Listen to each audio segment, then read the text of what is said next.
kuma jaha maddisiisaa jedhameeti ka yaadame ka ammaan tana maddisiisame akka maddeen garitti meegaawaatii 350 haga 375 kuma jaharraa 350 jennuti akkama malee xiqqaa akka inni ta'ee mul'ata. Kaan ammoo tarbaayinaroota bishaanii rukutee humna maddisiisan ka jedhamu maashinoota jechuun bishaanii rukutee humna oomishan keessa 13 keessa tokko qofattu hojii irra oolee 12 ka biraatti hojjetamuu qabaa jechuudha. Humni maddee ammoo 6,000 keessa 350 kun jechuun 5,650 ka birattu maddisiisuu barbaachisa jechuudha. Kanaaf wanni haga ammaan tana godhamee tarkaanfii gaarii ta'ullee wanni hedduun adeemsan akka inni hojjetamuu qabu wanni hedduun akka inni fooyya'uu qabu hojiin inni jalqabee malee akka hin xumuramne kan mul'isu ammoo haa taatuti tarkaanfiin 1,000 jedhamee jalqabama adeemsi mootummaa hagammaa haginni dhufe gaarii ta'e akkuma jirutu ta'e wanni irra eegamaa jiru bakkaan hin baane kanaafuu hojiin guddaan ka eegamu naaf fakkaata. Garuu kun akkasillee ta'u mootummaan dhimma kanirraa ololaa fi propagaandaa fi waa oolfachuu fi mootummaan Abiy Ahmedii waggoota sadan kana kan waan bu'a qabeessa misooma tokko ka oomishee hin jirre piroojeektii tokkicha warri inni junta ittiin jedhu biyya barbadeessee inni ittiin jedhu kunin waan isaanii jalqaban tokko haga tokko durattu siisu ofii isaati ammoo akka injifannootu labsatee karaa misoomatiin hanqina guddaa jijjiru kuno qaawa tokko guunnee jirra waan tokko buusee jira jedhee ololaaf itti fayyadamuu fi Abiy Ahmedii fi deeggartoonni isaanii argaa jirra. Akkuma dhiyoo kana jechuun waggoota lamaan kana waraana jalqabee Abiy Ahmedii karaa dippiloomaasiin fudhatama dhabee Brussels yookaan ammoo magaalaa guddittii gamtaa Awurooppaa dhaquudhaanii dippiloomaatota Awurooppaa itti maramuuni irratti jiguuni qabachuuni waliin kaahuuni footoo injifannoo dippiloomaasii guddaa fakkeessuu fi carraaqaa akkuma ture Abiy Ahmed jechuun karaa dippiloomaasiin akka malee kufee Awurooppaan jechuun jibbitee ofirraa moggaattuu qabde gaafa dhiyoo ammoo karaa dippiloomaasiin injifannoo magaalaa san keessa hiriira mormiitu ture. Magaalaa sun keessa hiriiratu ture injifannoon gurguddoon dhalatee agarsiisuuf carraaqaa ture. Hidha guddicha laga Abbayyaa kan irralleetti wanni Abiy Ahmed irraa arginee fi deeggartoota isaa kanaan dura waan kana dura dhaabbatanii balaaleffachaa jiran irraa argineef faayidaa siyaasaa ololaa buufachuu fi mootummaan kun kan ammaan tana dirqin yookaan ammoo gogiinsi milkii guddaan isa qunname kan akka milkii tokkottu agarsiifachuu fi waan inni carraaqina fakkaata. Wanni tokko piroojeektiin kun gaafa jalqabu waggaa 5 keessatti guutumaan guututti xumurama jedhamee jalqabe waggoota 11 lakkoofsiisee jira. Muummichi ministeeraa piroojeektiin kun haga bara 2024tti ni xumurama walumaa galatti jedhamee yaadama. Maaliif premature early jalqabsiisuu barbaadan sitti fakkaata?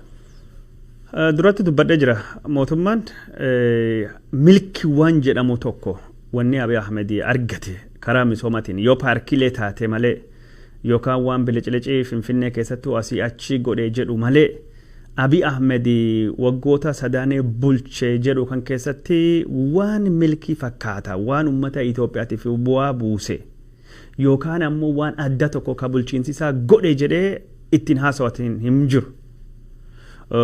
Yaadii paarkiilee yaadii maalillee wanni adda addaa jechuun eessirraa akka hin dhuftin beekaa Abiy Ahmed waan gari jalqabsiise waan xixiqqoo sun fiffita jira. Garuu waan Abiy Ahmed ittiin dhadhatu keessa tokkini baankii daldala Itoophiyaa kan dhiyoo kan ijaarame jedhamullee sullee waan warri jalqabsiise dhakaa bu'uura kaahee Baraka Simoon Faatii bakkaan baasee Abiy Ahmed fixe. Kanallee hidha guddicha laga Abbayyaa kanallee waan warri jechuun kanaan dura mootummaa turan jalqabsiise ka mootummaan sun ammoo gaafa Abiyyi wal dhabe waggaan 27 warri kun biyya kan bulchu waggaa 20 waggaa dukkanaati waan takka hin buusne wama hin goone jedhu ammaan tanallee waanuma isaanii jalqabsiisan sani bakkaan baasee Abiy Ahmedii maqaa ittiin argachuuf isa carraaqu isa sunittu argama. Abiy Ahmedii waan kan keessatti ammoo odoo hin jaalannee dirqamee Mallas Zeenaawii faa warra Tigraahii kaseena warra qalbii namaa keessa haqna sammuu namaa keessa balleessina faanii isaanii tokkolleen akka hin mul'anne goona Daani'eel Kibrati jedhee gorsaan isaa dubbachaa ture odoo hin jaalannee taatee dirqamu warri waan kan akka isaan milkaawanii godhe yookaan hojii jalqabsiise keessa jechuudhaani Mallas Zeenaawii faallee galateeffatee jira.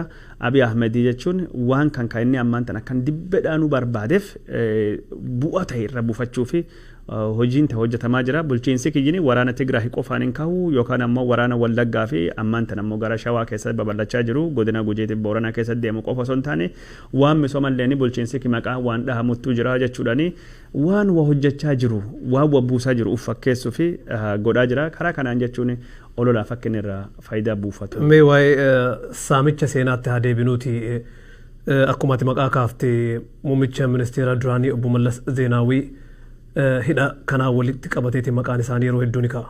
Isaan hidha kanarraa adda baasuu hin dandeenyu akkasumas Injiinar Simmannyoo Baqqalaallee kaasuun barbaachisaadha. Hidha kanaa wal qabateetiin immoo marsaalee hawaasummaa irratti miidiyaaleen Amaaraa waan baasaa tokkotu jira.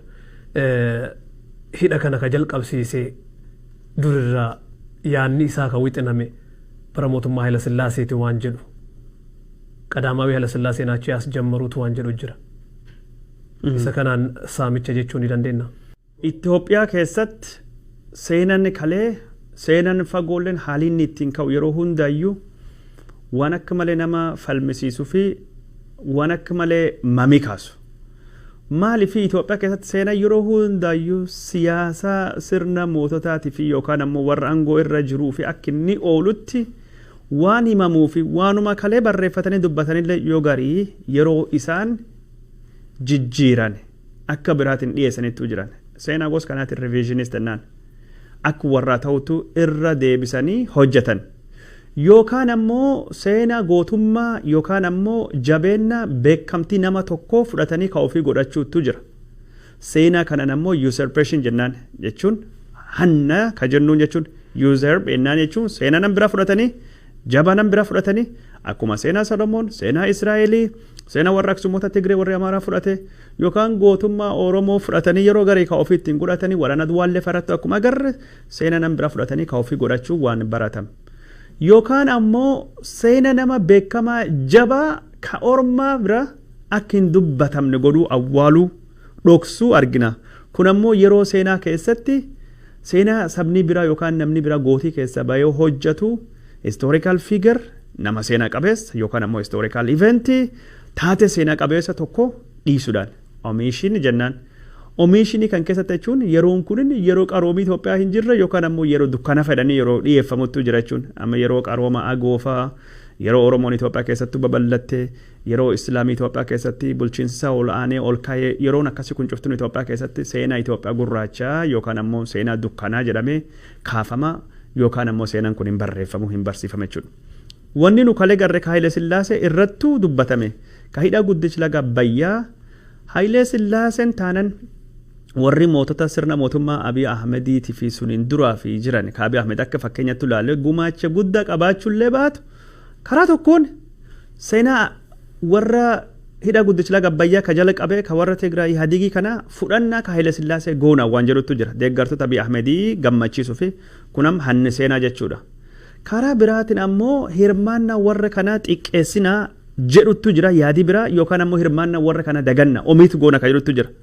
Amma fakkeenyaaf baankiin daldala biyyaalessi Itoophiyaa gaafa eebbifame namni dhakaa bu'uuraa jalqabsiisee kaahee jedhamee Barakat Simoonitidha. Barakat Simoon bakka san keessatti seenaan isa dagatamee jira. Kaafame hin kaafamne omiitu godhamee jira. Maal jennaan amma inni bakka kan keessatti historical figure yookaan ammoo nama seenaa qabeessa ta'uu danda'u kan waan kan hojjete garuu ilaalchi yaada isa waan hin jarannee fi achi keessatti omiitu godhee jira mootummaan Itoophiyaa hambisa jira. Mallas Zeenaawullee hin hambisnuun falmiitu ture garuu akkaataa itti kaasne bara isaa jalqabullee lafirra hirkifatee piroojeektiin kun akka deemuu qabu deemuu hin taane maali jedhee Abiy Ahmedii waan hedduu jalka kaa'ee gumaachi isaa xiqqeessuu barbaadee jira jechuudha. Garuu Mallas Zeenaawii adeemsi isa dhoksuu seenaa isaa awwaalu maal jennaan Mallas Zeenaawii jechuun arbaman keessa dhaabbatu dhoksuu namuu danda'u hin jiru wanni guddaan waan kanaan jalqabsiisa kaayoo fedheef waa jalqabuti akka warri barbaadu Itoophiyaa keessatti uummata mataa ittiin adoochuu fi yookaan akka mootii Itoophiyaa irratti hin fincillaa godhuu fi waan hin fedheef iyyuu godhuuti taatee waan kana akka inni jalqabu ka godhe Mallas Zeenaawitidha. Warri Itoophiyaa ka Amaaraa faatii bara duriifillee Abbaay Maadeeraa beessi gindi izooralle jedhanii Waashintii qabatanii yookaan ammoo waan adda adda qabatanii bira ta'anii sirbuu yookaan Abbayyaa laga kana komachuu yookaan lagni kun maal nu baase jedhanii gaafachuu malee isaanii qabatamaan hojii buusee hin jiru. isaan isla hin taane malee minilikiyyuu jechuun laga abbayyaatii fi gumaacha godhe jedhanii miniliki akka Itoophiyaa waan takka irratti hin hojjenne kan Misroota fi Ingiliza wajjin walii galtee mallatteesse hidha guddicha laga abbayyaa irratti akka Itoophiyaa hojjechuu hin dandeenye godhe hunda faarsanii jiran sun qofa miti bara Haile Sillaasee keessa mootummaan Ingiliza mootummaa Suudaanii fi Misrii wajjin bu'ee walii galtiileen hidha guddicha laga abbayyaa irratti godhamuu hin dandeenye hedduutu jira. Garuu seenaan kun barbaachisa waan taateef seenaan kun seenaa Itoophiyaa keessatti landmark waan jennu seenaa akka malee guddaa boqonnaa biyya sunii kan misoomaa kan anniisaa maddisiisuu jijjiiruu danda'a waan jedhamuuf seenaa kana yoo godhuullee hin dandeenye hatu danda'uu qabdaa ka jedhuudhaan adeemsa seenaa hatuu sunin aadaa seenaa Itoophiyaa keessattuu ka beekame jechuudha. Aadaa seenaa hatuu keessattuu ka beekame fakkeenyaaf qaroomii Agwoo qaroomii ilmaan Kuushii kan Laallibalaa ijaaran bataskaana ammaan tana addunyaan beekamtii kennitee fi kunin har'a qarooma amaaraa tahee Agwoo biyya bulchuu hin dandeettanii aangoo hin qabdanii san ilmaan jechuun diqaalotaati biyya bulchuu fi bakki keessanii asii miti jedhanii aangoo irraa buusan har'a amaaraatti itti hundaadata. Qarooma Aksuumii ka jennu ka naannoo Tigraay keessa jirtu Tigraay achi keessa ka jirtu qaroomii kun achi keessatti ka jalqabu beekamu har'a jechuun akka qarooma የአክሱም ጽዮን አልጋ ወራሸደ ወራ አማራት ሄዳ ከትን ፍዳደቻ ጅራን ገሩ አክሱምኔስ ጅርት ትግራይ ከሰ ጅርት በታስካኒ እጅሩ አክሱም ጽዮንስ ጅርት ትግራይ ከሰ ጅር ኩን አሲል ለሴና ወራ ትግራይ ሀቱ ተርገን አድዋ ጉባቱ ወሪ ሎሌ ሎልቺሴ ሆገንሲ ድዌ ከማል ጀደ ጩፍቱ ሳኒ ጩፋይቹ በንሐርኪ ጉዳን ሳኒ ኦሮሞ ፍሳብራት ገሩ ካይቲን ዳዳቱ አድዋ ወራ ብራት ከናፍ አዳን ሴና ሀቱ ኩንኒ ኢትዮጵያ ከሰት ዋና ከመለ በከም ዋን በራተም ዋን ታተፍ ሴና ሀርተሙን yookaan ammoo seenaa nam garee awwaaluun yookaan seenaa nama garee akka bahee mul'atu godhuun aadaadha. Aadaa Itoophiyaa keessatti hidha guddicha laga abbayyaa kan ijaaruu keessatti mootii tokko miti yookaan nam tokko miti sabaa fi sablammii Itoophiyaatti maallaqa buuse maallaqa biyyaatiin ijaarame. Maallaqa biyyaatiin ijaaramee hidhaan ijaarame kan har'a kan ittiin faarfamaa jiru eenyudha? Mootiidha. Maal jennaan seenaan Itoophiyaa akkaataan inni itti barreeffamu seenaa moototaatidha. Seenaan Itoophiyaa akkaataan inni itti barreeffamu dubbatamu gadilee warri jedhan sunni mawaaleen waayet wanni isaan jedhan sunni jechuun seenaan Itoophiyaa ka bataskaanii barreessu ka warri mootummaa jala hamba qadaabbatu barreessu chronicles isaan barreessan kun maali ka isaan barreessan kun inni kabra nagiste kabaja mootota ol kaasudha mootota faarsudha kabra nagiste kabaja mootota ulfinna mootota ol kaasudha. Abiy Ahmed wanni inni godhe illee hin jirtu. Kabaja mootummaa Haile Sillaasee ka du'eessan namichi kun inni karaa hedduun siidallee isallee dhaabee jira mineekillee dhaabee jira ammallee faaruu warraa itti fufsiisee jira. Faaruun warraa kunin jechuun itti fufee cimee deemaa jira jechuudha guddatee jira. Kanaaf Itoophiyaa keessatti wanni dubbannu bara 1990 keessa galaan diimaa Eertiraa Itoophiyaa irraa fottoksee baasee mella sadanii haasawan. Garuu Eertiraa bara 1890 Xaaliyaaniif kadhiis eenyudha? Haile Minilikidha. Garuu kan isaan haasawan seenaan Itoophiyaa keessatti akka biraatidha. Warri kalee seenaa hataa ture ammallee seenaa biraa hataa jiran Minilikii qofaaf yookaan Haile Sillaasee qofaa miti. Haile Sillaasee qofaa miti. Warri akka isaati Gimboot sabaatti warra akka Biraanuu Naggaa fa'aati kakalee waan kan dura dhaabbatan har'a immoo injifannoon kenna jedhanii hidha guddicha laga abbayyaa kan ittiin dhaadachaa jiran. Kanaaf walitti gaafa hidhi kun jalqabu warra mormaa ture jechuudha jedhu kun. Mormii qofaa miti wanni kun akka inni gufatu Biraanuu Naggaa doolaarii 500,000 wadhakka miiliyoonii Misriirraa kennamee fi ololaaf akka inni ol isaatiin maallaqsuun hundeeffame. Isaatiin kun maallaqa mootummaa Misrii kenneefiin hundeeffame mootummaan Misrii akka hidhaan guddichi laga abbayyaa hin jaaramne hin milkoofne gufachiisuu fi fandi godhe. Maallaqa kenneef isaati. Isaatiin sun ittuu fayyadame hiriira bakka adda addaa godhuudhaan hiriira haa dhiyeessuudhaan boondiin laga abbayyaa akka mootummaan gurguruu hin dandeenye yookaan ammoo wanni kun akka hin milkoofne wanni kun jechuun warra Tigraay duroomsaa isaan badhaadhina fidaa fi efertii akkas godhaa mallas akka irratti uummatiin fincilli godhaa jedhanii dura dhaabbachaa turan. Warrummaan sun har'a jechuun guyyaa haarawaa Itoophiyaati. Itoophiyaan laftii bariite fi jedhanii Itoophiyaan kalee dukkan keessa akka hin baane warri barbaada turan har'a isaanii kanatti qoma dhaawatee ammoo kijiba biraa afarsaa jedhanii warri siyaasa Itoophiyaa akkasuma jijjiiruu danda'a. Garuu gaafa warri Amaaraatiif warri maqaa Itoophiyaanistoota kijibaa sun Itoophiummaa warra kijibaa Misrii wajjin dhaabbatanii Itoophiyaan asirratti akka waan tokko hin hojjenne godhuu barbaadan Jawaar Mohammadi Faati hidhaan guddichi laga Abbayyaa kun dhaabbachuun Itoophiyaa ni barbaachisaa fedhanii dubbachaa turan.